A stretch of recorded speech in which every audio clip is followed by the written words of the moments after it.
പോലീസുകാരനെ വെട്ടിക്കൊന്നു. പോലീസുകാരൻ വെട്ടിക്കൊന്നു എന്നായിരിക്കും. പട്ടി എവിടെ? എന്റെ മുമ്പിൽ നിൽക്കല്ലേ. എന്ന് വെച്ചാ ഞങ്ങളുടെ മുമ്പിൽ സാറാ. കുരയ്ക്കുന്ന പട്ടി എവിടെ? മുമ്പിൽ നിന്ന് കുരയ്ക്കല്ലേ. അതല്ല, അർജുൻ എവിടെ? അത് കൃഷ്ണനോട് ചോദിക്കണം. എന്നെ പൊട്ടനാക്കാണോ? അതാക്കേണ്ട കാര്യമുണ്ടോ? ആ, അർജുൻ എന്ന് പേരുള്ള നിന്റെ പട്ടി എവിടെ എന്നാണ് ചോദ്യം.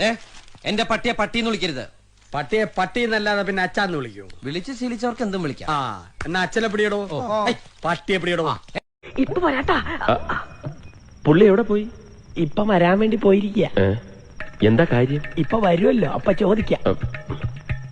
എത്ര നാളാ ഇവിടെ വന്നിട്ട്? അതിന് ഞാനൊന്നും പോയില്ലല്ലോ, പിന്നെങ്ങനാ വരുന്നേ? ഞാൻ വഴിയെല്ലാം നിർത്തിക്കോളാം. പറ്റില്ല. എനിക്കിത്തിരി പ്രശ്നങ്ങളോട് ബാക്കിയുണ്ട്. എന്ത് പ്രശ്നം? എന്ത് പ്രശ്നം എനിക്കില്ലാത്ത? എന്നും എനിക്ക് പ്രശ്നങ്ങൾ തന്നെയല്ലേ. ഉദാഹരണത്തിന് എന്തുകൊണ്ട് നേന്ത്രപ്പഴമില്ല? അതൊക്കെ പോട്ടെ, എനിക്കിടാൻ നല്ലൊരു പാന്റുണ്ടോ ഷർട്ടുണ്ടോ ഷൂ ഉണ്ടോ? അതൊന്നും ഇല്ലെങ്കിലും ദാരിദ്ര്യത്തിന് കുറവൊന്നുമില്ല. അതൊക്കെ കാരണം മരിച്ചത്. എന്താ എന്റെ ഇപ്പോ 2000 രൂപ എടുക്കാനില്ല. പിന്നെ എന്താ ഉണ്ട്? നുള്ളിപ്പെറുക്കി അവർ 500 രൂപ കാണും. എന്റെ പട്ടിക്ക് വേണം. മര്യാദക്ക് 2000 രൂപ എന്റെ കയ്യിൽ എണ്ണി തന്നില്ലെങ്കിൽ അതിന്റെ പ്രത്യാഘാതകം.